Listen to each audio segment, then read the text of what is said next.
சக்தி தாயே உலகாடும் மாயே ஓங்கார சக்தியே ஒளிர்மதி உமையே ஒப்பிலா அம்மையே தாக்ஷாயணியே ஐங்கரன் மதமகிழ் அன்னையே தாயே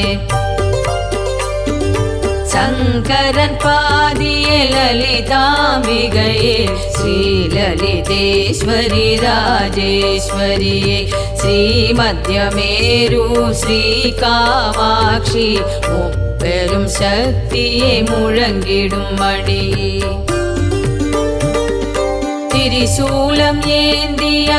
ஆதிசக்தியே சித்தத்தில் உறையும் சத்திய தாயே செந்தமிழ் பாடிடும் சின்மய ரூபமே செந்தாமரையே வந்தனை செய்தோம்.